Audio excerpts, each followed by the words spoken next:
warahmatullahi wabarakatuh. Di sini saya mengerjakan tugas etika profesi, yaitu tugasnya tugas 7. Dengan perkenalkan terlebih dahulu, nama saya Randi Saputra dengan NIM D0221013 dari kelas C. 1. Buatlah studi kasus yang melibatkan pelanggaran UU Hak Cipta dan UU ITE dalam konteks perusahaan teknologi. Studi kasus harus mencakup data spesifik dan memungkinkan identifikasi pasal-pasal yang relevan dari kedua UU tersebut.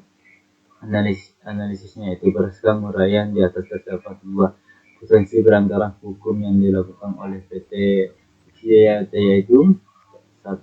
Pelanggaran hak cipta UU Hak Cipta nomor 8 tahun 2002. Ada tiga,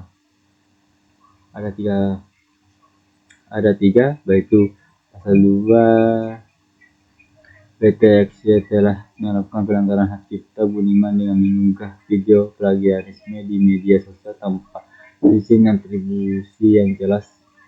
Yang kedua, pasal 4,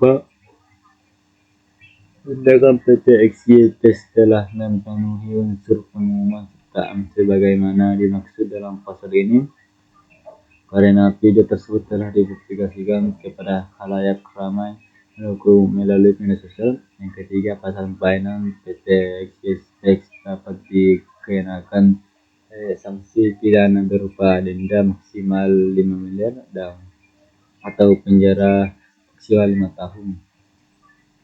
Langkah-langkah yang dapat diambil dalam kasus pelanggaran UU Hak Cipta dan UU ITE berdasarkan kasus pelanggaran PT XYT. Beberapa langkah yang dapat diambil.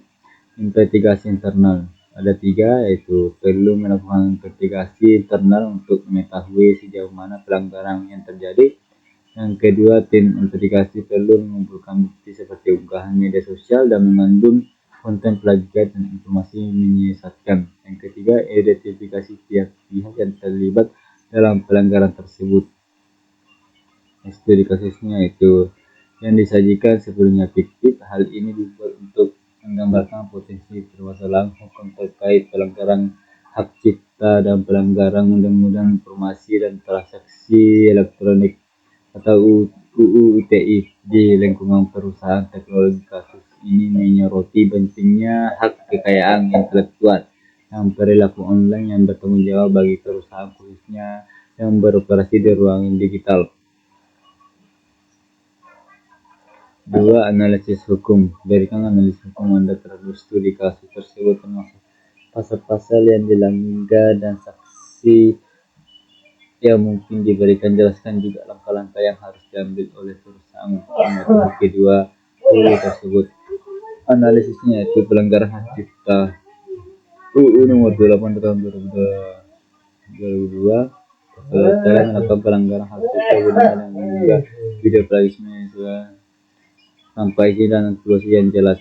Pelanggaran ada adanya 1. Adanya ciptaan yang dilindungi hak cipta atau edukasi. Yang kedua, adanya perbuatan memperbanyak ciptaan tanpa izin pencipta, mengunggah video atau plagiat. 3.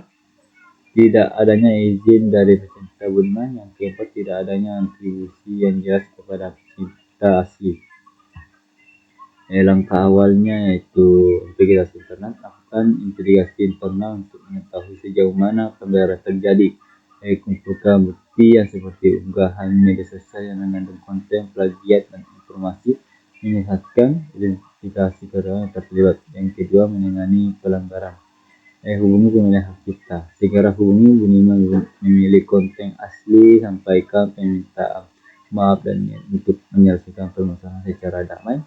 Cari kesepakatan, misalnya dengan meminta izin menggunakan konten secara resmi dan memberikan kompensasi yang layak. Ketiga, refleksi pribadi. Tuliskan refleksi pribadi tentang bagaimana pemahaman UU Hak Cipta dan UU ITE dapat mempengaruhi praktik profesional Anda di masa depan. Refleksi harus mencakup pengalaman pribadi atau observasi tentang topik tersebut. Pengalaman saya tentang UU Hak Cipta akan terus mempengaruhi profesi saya di masa depan. Saya akan selalu berhati-hati untuk menggunakan informasi dan konten dengan cara yang legal dan etis. Saya juga akan menggunakan pengetahuan yang saya tentang undang-undang ini untuk mendidik orang lain tentang pentingnya mengetahui hukum hak cipta dan UU ITE. Saya percaya bahwa dengan bekerja sama kita dapat menciptakan lingkungan digital lebih adil dan bertanggung jawab di mana informasi dan konten kreatif dihargai dan dilindungi. Ya, begitu saja yang saya kerjakan dari tugas ya. Ya, sekian dan terima kasih. Mohon dimaafkan. Assalamualaikum warahmatullahi wabarakatuh.